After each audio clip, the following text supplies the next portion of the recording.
Отсюда якобы началось заселение людей по всей Италии. И все до сих пор помнят эту русскую даму. Она была грешницей. То есть представляете себе вообще, что за история этого города?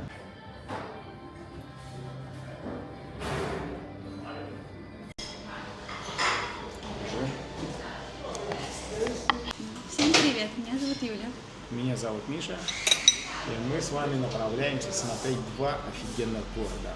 В этом видео, это видео просто будет шикарное. Один из городов будет Ассизия, а другой будет называться Кортона.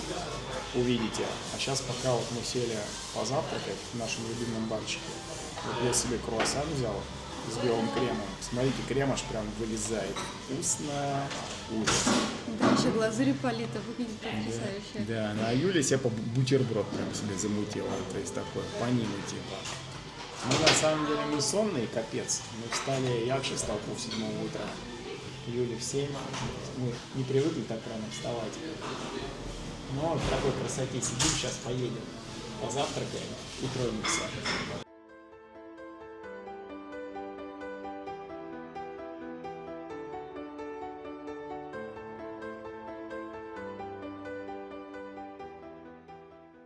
Ну что, ребятки, мы уже подъезжаем к городу Кортона. Первая наша точка, наше первое видео сейчас будет. Нам уже просто не терпится. Мы едем, спойлер небольшой. Город Кортона – это тот город, где снимался известнейший американский фильм «Под солнцем Тосканы». Потом все расскажем. Так, ребятки, мы приехали. Сейчас будем подниматься в центр города. Посмотрите. Здесь, короче, эскалатор есть такой, как в метрополитене, да? Для удобства. Блин, вообще прикольно. Все для туристов. Ну, сейчас пойдем. Припарковались. Сейчас поедем на этом эскалаторе. Показывать вам эту красоту. Город называется Кортона, как я уже говорил. Ну, потрясающей красоты. Мы здесь не первый раз на самом деле. Вот. Мы тут уже, наверное, второй раз. Я третий раз. Юля второй раз. Нам очень нравится. Сейчас, я надеюсь, и вам понравится. Ну и порассказываем, как обычно, всякие легенды, мифы я вам порассказываю. Я уже по этому делу вообще соскучился. Но тут и панорама, конечно, сумасшедшая. Гляньте просто вообще. Тут панорама космос. Ну, мы сейчас пройдем на главную площадь, там еще красивее. Юля там прямой эфир начала вести. Она немножко не с нами, она в прямом эфире на нашем канале. Поэтому вы можете вообще, мы сейчас крутую тему придумали. Помимо того, что мы снимаем видео, и будем выкладывать, естественно, как обычно, там по понедельникам, по четвергам. Вот. Мы еще и прямые эфиры теперь ведем, так что те, кто не знает, подключайтесь на прямые эфиры. Прямые эфиры тоже постараемся делать из тех же городов, которые мы снимаем. Но там в зависимости от того, насколько 5G будет хороший, как бы, насколько сеть будет. Вот. И вообще прикол, смотрите, ты всегда поднимаешься на эскалаторе. То есть это так удобно на самом деле. Блин, все для людей сделали. А вы смотрите, вид какой за мной. Не знаю, камера передаст, но, скорее всего, вид просто сумасшедший. Мы еще потом, короче, вечером подумали, здесь офигенный аутлет есть. Это же долина вообще, она называется Валь-ди-Чиано в Тоскане. И здесь есть аутлет, который называется Валь-ди-Чиано. И мы, может быть, вечером, если у нас останется время, заскочим в аутлет. Вот он, говорят, самый-самый крутой. Я там один раз был, и уже так плохо, если честно, помню. Посмотрите, какой шикарный вид просто. Какая открывается панорама. Просто шикарная.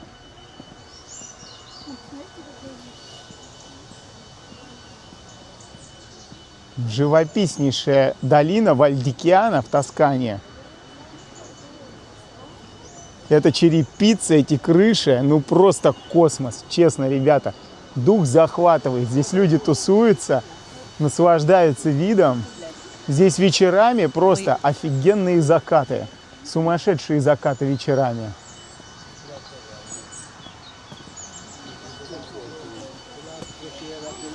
Здесь, кстати, вот сейчас я подхожу. Сбоку есть очень прикольный ресторан с террасой, где можно очень вкусно поужинать с красивейшим видом. Но я вам рекомендую этот город для посещения, ребята. Так, ребятки, мы заходим в центр города. Вот такие здесь узкие улочки, барчики, магазинчики. Пожалуйста, тебе. Инотека, винишко, там все дела, барчик внутри. Вообще прикольно. Городок очень спокойный. Посмотрите, какие столики. Сейчас еще не обеденное время. Сейчас ресторан разложится в таких вот арках офигенных.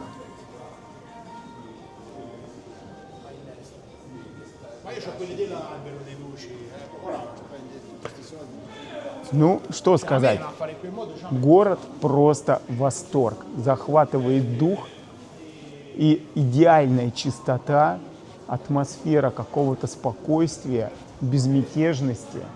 Недаром здесь, именно здесь была написана известнейшая книга «Под солнцем Тосканы», по мотивам которой и был снят фильм очень классный «Под солнцем Тосканы», романтичный. Очень рекомендую посмотреть этот фильм, потому что вы окунетесь в атмосферу романтизма вот этого потрясающего места. Кстати говоря, писательница до сих пор живет здесь, часто очень приезжает, у нее здесь свой дом, и она просто влюблена. Это место ее вдохновило на написание книги. О, посмотрите, тоже вот магазин керамики. Смотрите, какой прикольный. Цветочки, там все дела. Здорово. Ну, тоже здесь и керамику делают свою. Кстати говоря, вот вы, наверное, знаете Высоцкую, это которая, по-моему, Высоцкая ее звали, которая вот эту кухню вот вела. Она вот там готовила, еще что-то. По-моему, она Высоцкая, да? Жена этого режиссера Кончаловского, если я сейчас не ошибаюсь, если сейчас ничего не путаю. А у них здесь своя вилла и все свои вот эти вот, как это сказать, кукинг-класс, как это по-русски сказать. Ну, вот эти все передачи, где она готовит, она снимала практически все здесь, в Кортоне, на их вилле. Прикиньте, то есть нет, здесь очень много известнейших людей, у которых есть дома, потому что это место реально заслуживает того, чтобы здесь жить или приезжать сюда отдыхать. Посмотрите, мы подходим к главной площади города. Этот город во все века называли городом писателей и художников. В самые разные столетия здесь жили и писали свои работы известнейшие люди. Но, в общем-то, оно и видно, потому что город просто восхитительный, и он, конечно, вдохновляет. Вот даже до сих пор есть местные мастера, которые творят всякую всячину. Смотрите, рисует. Вот человек сидит просто вот и работает, рисует. И вот таких лавок здесь огромное количество. Вот, например, смотрите, местный керамист. Ну и всякие изделия тут делает. Смотрите, какая керамика, тоже любопытная. Класс вообще. Там, если внутрь магазина зайти, там вообще огромный выбор. Мы сейчас не будем заходить, потому что не факт, что можно снимать все это, но так можно посмотреть, да. Ну, что сказать. Город имеет, конечно, необыкновенный шарм. Здесь производят очень много в этой долине вин, самых разных. Оливковые масла, также холодного отжима. Я как-то раз покупал бутылку себе. Я вам скажу, просто потрясающего качества. Смотрите на эту архитектуру. Просто космос. Все очень аккуратно, здорово сделано. Народу тоже целая куча народу.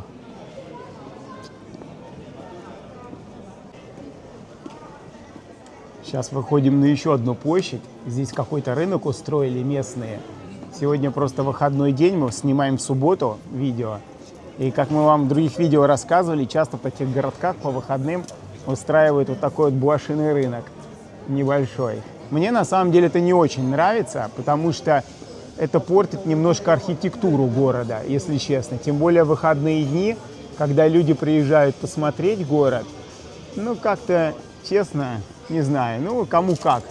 Мне не очень такая нравится вещь. Но они еще улицы улицы перекрывают в выходные. Помимо того, что и так туристов очень много, они еще перекрывают улицы, и в итоге иногда бывает не разойтись. Ну да, и вот даже посмотрите, на фоне вот здания, я вам сейчас показываю, это желтое, это театр Синьорелли. Очень красивое здание, но вот этот рынок, ну он просто его закрыл, всю его красоту, вот эти тряпки. Ну ладно, здесь на самом деле еще также очень вкусная кухня. Здесь очень много аутентичных ресторанов, в которых вы можете отведать бистекко фиорентина. Это отбивная флорентийская. Ну, это одно из самых известнейших блюд в Тоскане, скажем так. И я вам скажу, в редких местах вы можете попробовать ее прям вот вкусный-вкусный. Здесь ее практически любой ресторан готовит очень вкусно. Поэтому обязательно, когда приезжаете сюда, сходите пообедать. Ну или поужинать. Ну, насладиться местными блюдами. А из местных блюд тут еще есть и толстые ручные спагетти с мясным соусом. То есть самостоятельно они делают спагетти, не какие-то там магазинные, а сами все делают вручную. Гренки с паштетом, вообще объедение, то есть пальчики оближите. Суп из полбы, тоже очень вкусный. Я, например, не любитель супов, но они очень такие прям насыщенные. Все равно стоит попробовать, даже если вы не особо любите первые блюда. Ну, народу, конечно, мы проходим, почти толкаем людей. Я прям аккуратненько иду. Ну и из десертов. Часто здесь подают кантуччи с винсанто. Про них вам еще, по-моему, не рассказывали. Это такие, как сухарики ручной работы. Это вообще тема тосканская, кантуччи. Вот. А винсанто это такой ликерчик. Он типа 18 градусов, по-моему, я сейчас не ошибаюсь, или 20 градусов. И вы просто макаете эти кантуччи, эти сухарики в этот ликерчик, они так размокают, пропитываются вкусненько, и вы их едите. Мы когда покупаем, мы съедаем все за один вечер почти. Но они реально потрясающие, да? Да, сами кантучи очень вкусные. Они еще внутри с миндалем и такие сладенькие, и они прям очень приятные. Да, у колокола звенят прям вообще. Но атмосфера, ну невероятная, ребята, просто невероятная.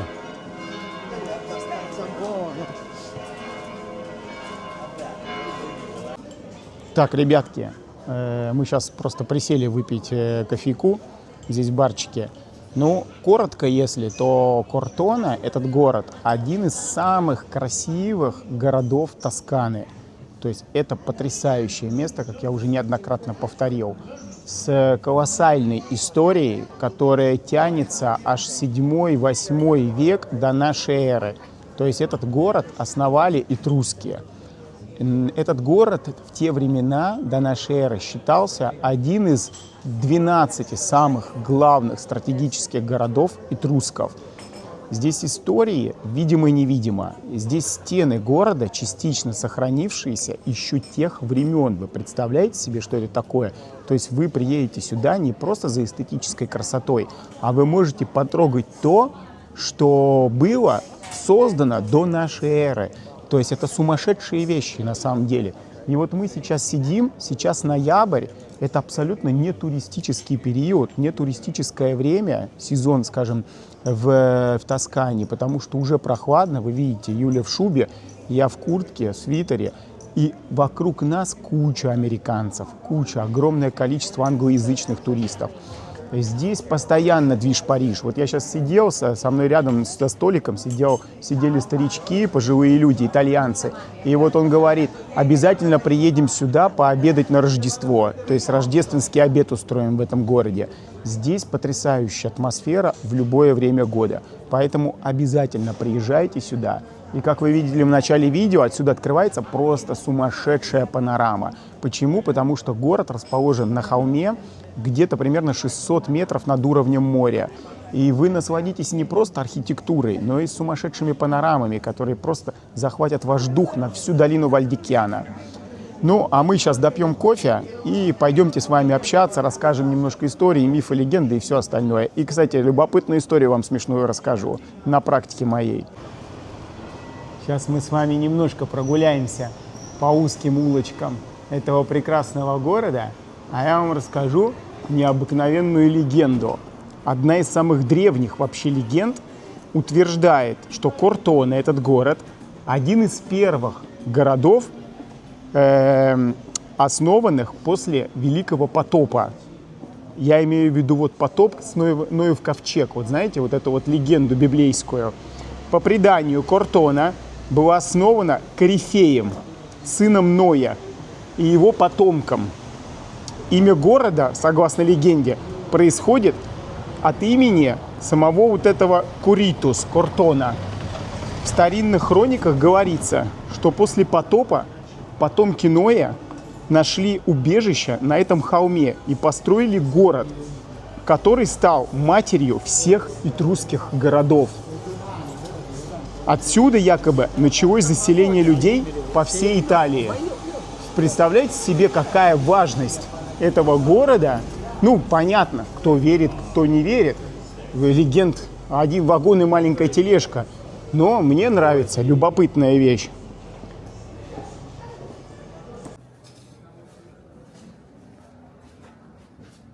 Ну, обожаю я вот эти улочки просто. Они просто невероятные. Магазинчики в них, ресторанчики, все так украшено. Цветочки везде. Просто кайф. Кстати говоря, есть еще одна любопытная легенда. Кортона, этот город, оказывается, родина Дардала. А Дардал – это предок троянцев. То есть представляете себе вообще, что за история этого города? Согласно мифологической версии, в Кортоне родился Дардан, основатель города Дардании, а затем и Трои в Малой Азии. По этой легенде Дардан был сыном Корифея, основателя Кортоны как раз этого города.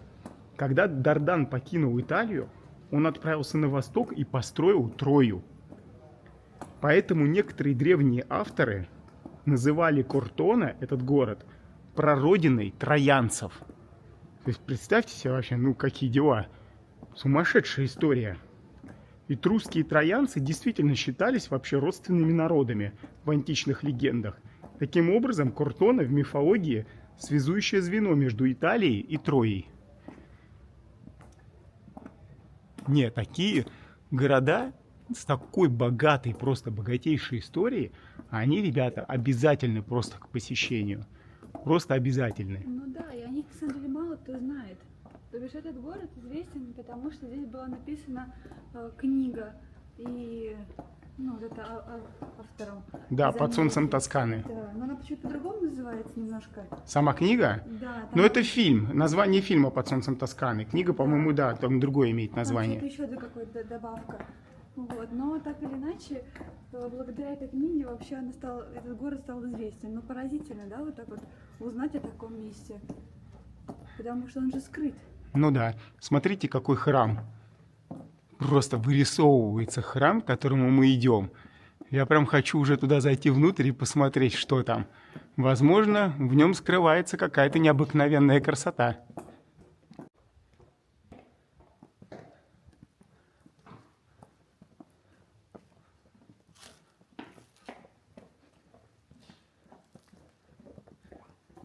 Сейчас будем подниматься.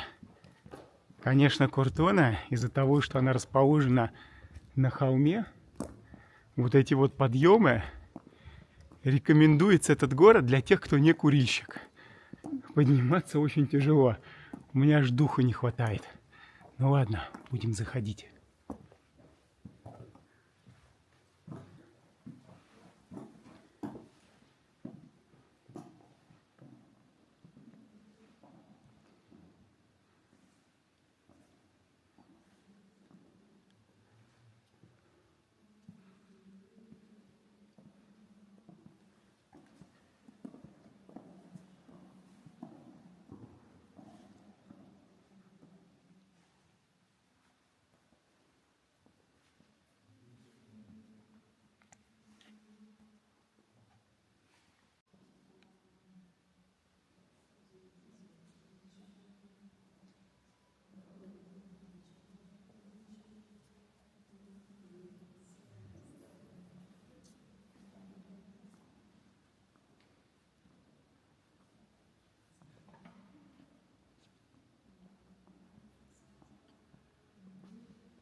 Так, ребятки, посмотрите вообще, какой открывается вид.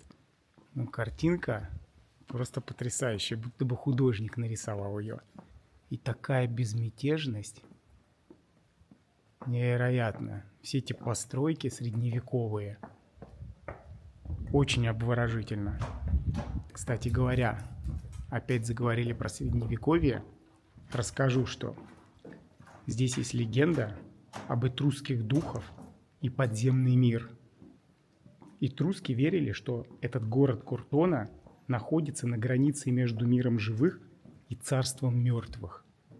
Под холмом, на котором стоит город, якобы пролегают подземные ходы и гробницы, ведущие к миру Такиса, божественного юного мудреца, открывшего этрускам искусство пророчества.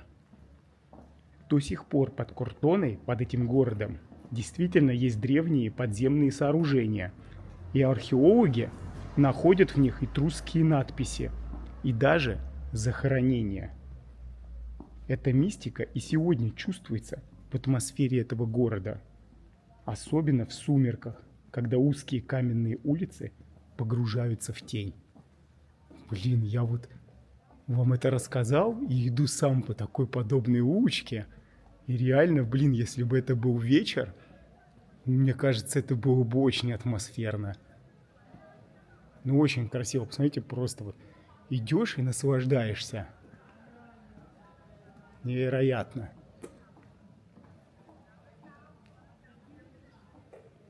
Спускаешься, да? Смотрите, просто какой спуск. Вон Юля еле идет тоже, на каблуках пошла, красавица. А как тут на каблуках ходить? Ну, знаете как, красота требует жертв, как говорится. Вот. Хочешь быть на каблучках? Ну, терпи. Ребятки, посмотрите, здесь вот ресторан со столиками. И прям на вид на главную площадь города. Вот так вот ужинать и кайфовать с таким видом. Ну, честно, сказка. Сказка, ребята. Сейчас мы пойдем, сядем на ступеньки. Я вам расскажу одну историю из личного опыта, из жизни, касающуюся этого города. Я здесь уже не первый раз в этом городе. Первый раз я здесь был где-то лет 5-6 назад. И был по работе в этом городе, приезжал. И познакомился с владелицей отеля этого города, бутик-отель. Здесь отели очень дорогие, они типа очень пафосные. Это был бутик-отель. Вообще в этот город приезжает очень много знаменитостей и очень много богатых людей. Прям вот совсем богатых, до безобразия. И однажды владелица отеля мне рассказала такую историю. Я когда ей сказал, может быть, к вам русские туристы будут приезжать, еще что-то, она говорит: ой, нет, нет, нет, спасибо большое. Если только они обычные люди, спокойные, а мне вот этих вот богатых русских вообще не надо. Она говорит, у меня был случай неприятный, который я запомнила на всю жизнь. У нее в букинге 5 баллов, оценка 5 звезд. И у нее стало 4,9 из-за одной очень обеспеченной дамы из Москвы, которая приехала в этот город Куртона, чтобы побыть здесь, и ей ужасно не понравилось, потому что она хотела, что когда она просыпается утром в отеле, за ней приезжал лимузин именно. То есть именно лимузин. А хозяйка бутик-отеля ей сказала: извините, мы можем сделать все, что угодно, любой сервис, но лимузин чисто физически здесь не проедет. Здесь очень узкие улочки, они не предназначены для этого. И та начала так возмущаться, эта русская клиентка: вот, у вас ужасный сервис, у вас отвратительный отель. А хозяйка не понимала отеля, что она от нее хочет, она же знала, куда едет. Ну, в общем, из-за этого у нее понизилась на 0,1 балл оценка даже в букинге, потому что она ей оставила ужасный отзыв. Вот. Здесь устроила целый скандал, что к ней лимузин не может к отелю подъехать. Короче, ну вот бывают, знаете, вот такие вот деревенские люди, никого не хочу обидеть, но это, знаете, вот такой колхоз, я это называю, который дорвался до денег чисто случайно в своей жизни Вот, и думает, что он может получить все на свете. То есть что получается? Надо средневековые улицы раздвинуть, расширить ради нее, чтобы лимузин за ней приехал. Но вот такая вот история в этом городе произошла. И ее на самом деле здесь очень много кто знает, эту историю. Потому как город маленький, все друг с другом знакомы. И эта история разошлась вообще по всем местным жителям. И все до сих пор помнят эту русскую даму из Москвы, возмущенную отсутствием лимузина у отеля. Ну, короче, такая любопытная вещь. Что вы скажете? Не знаю, напишите в комментарии. Вот, как это вообще нормально, то есть, или как? А здесь еще, посмотрите, находится античный колодец. Сейчас, конечно, к колодцу мы вряд ли подойдем посмотреть, но пройдемся по этой офигенно узкой, красивой улочке. Гляньте, как тут здорово вообще. Короче, колодец находится в ресторане. Ресторан называется «Иль Поццо». Это античный ресторан с офигенной кухней. Вот, здесь также магазинчик есть. Здесь можно купить ручной работы, кожаные изделия, всякие штуки. Вот, кстати, магазинчик я вам сейчас чуть-чуть покажу. Вот, видите? Но есть еще и ресторан здесь. И там внутри находится этот античный колодец. То есть, если вы придете как клиент, например, что-то покупать, то 100% вам, скорее всего, этот колодец покажут. Но улочка просто сказочная. И, кстати говоря, она еще круче выглядит вечером. Здесь включается подсветка, и это выглядит потрясающе. То есть, здесь вот ресторан, вот это такие вот столики, вечером они все забиты, здесь не найти свободного места, и вы вот ужинаете вот в таком вот сказочном месте. По-моему, вообще великолепно. А вот, кстати, известнейшая просто картина, ее изображают все на фотографиях, на живописи, на всем. Это вот как раз сама Тоскана. Ну, это классика вообще. Мы видели вживую этот холм с этим домом. Но это, конечно, не передать словами, как это красиво. Это вот как раз долина Вальдикиана.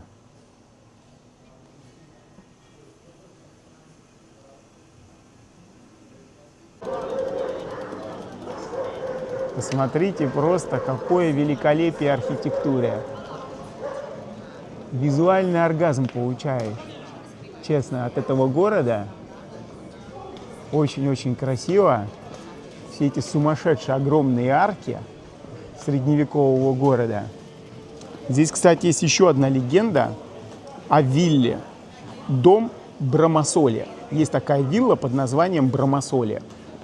О ней еще говорила писательница, которая как раз написала книгу по фильму «Под солнцем Тосканы». Дом, который жаждет света, зовет тех, кто ищет новую жизнь. Так в этом городе, в Кортоне, рассказывают, что дома сами выбирают своих хозяев, особенно те, которые долго стоят пустыми. Многие иностранцы, купившие старые виллы в окрестностях, действительно говорят, что почувствовали как бы зов дома. Это поверье стало символом обновления и второй жизни. Так же, как в книге Мейс, как она описывала. То есть, прикиньте, да, не вы выбираете дом, а дом выбирает вас. Любопытно, да? Да, интересно. И вот посмотрите, с главной площади, любопытный такой факт, все улочки ведут вниз. Вот улочка пошла вниз. То есть главная площадь находится как пятачок такой на холме. И вот тут тоже улочка, она пошла вниз. И все эти узенькие улочки спускаются вниз в долину. Ребята, есть еще одна потрясающая легенда, но она прям 18+. Это легенда. Впервые, мне кажется, я сейчас расскажу легенду 18+. Была такая святая Маргарита, жила здесь в 13 веке, по-моему. Она была грешницей. Ну, сами понимаете, по какой причине она была грешницей. Вот. И в какой-то момент умер один ее возлюбленный, которого она любила больше всех, видимо, из своих многотысячных возлюбленных. И с этого момента она перестала грешить, и решила посвятить себя церкви и помощи бедным. Она основала здесь госпиталь для бедных в средние века. И в какой-то момент после ее смерти ее сделали в лике святых. И ее мощи до сих пор хранятся в храме здесь, на горе. И когда проходят молитвы в ее честь, в храме появляется легкий аромат лилий, потому как она их очень любила, эти лилии. И таким образом местные говорят, что когда начинаешь чувствовать аромат лилий, то это означает, что Святая Маргарита с нами. Прикиньте, какая прикольная легенда красивая. Да, любопытно. Это, Да? прям, это реально интересно, это очень необычно. Вот, что, видите, раскаялась она, и все, сразу ее в лике святых. Ну да, За молодец. то, что за ее хорошие дела. Видите, поэтому... Бог, Он в хороших делах, в хороших поступках. Да, точку. Я тебе хотела сказать, но забыла. Так, ребятки, ну, в этом городе есть даже поговорка у местных. Она звучит так на итальянском. «Chi sale a Cortona non scende più lo stesso». По-русски это означает, кто поднимется в Кортону, в этот город, не вернется прежним, не спустится прежним. О чем это говорит? Этот город, когда вы в нем побываете, он вас сильно поменяет. Он пробуждает в каждом человеке тягу к жизни, искусству и свету. То есть это реально потрясающее место. Оно неповторимое. Обязательно к посещению. А ты что скажешь? Тебя вдохновил этот город на искусство? Не, насчет искусства, кстати, реально, здесь очень красиво, прям очень красиво. И очень много картин, очень много мастеров, которые рисуют, сидят. Это так приятно смотреть. Но и правда очень любопытные произведения. Они, я не знаю, прям про вдохновение. Это нужно быть, мне кажется, прям очень творческим человеком. Но в целом здесь вот ты чувствуешь вот эту атмосферу искусства. То есть да, здесь это есть. Ты прям, если вот чуть побыть в городе, не как мы для съемки видео, а вот прям вот Пожить. заземлиться вот так. Пожить, вот несколько дней, провести Да. время, проникнуться этим городом. то я думаю, что да, он тебя вот это вот поглотит, вот это вот арт и искусство. Поэтому да. Вот. Ну, в общем, у нас на этом у нас сегодня все. Вот такой городок мы вам показали. Но мне кажется, это город стоит для посещения обязательно. Вот. Поэтому с вас подписка, лайк. Вот. Пишите комментарии, как вам этот город. Понравился, не понравился. Вот. А мы с вами будем прощаться. До следующего видео. Пока-пока. Пока-пока.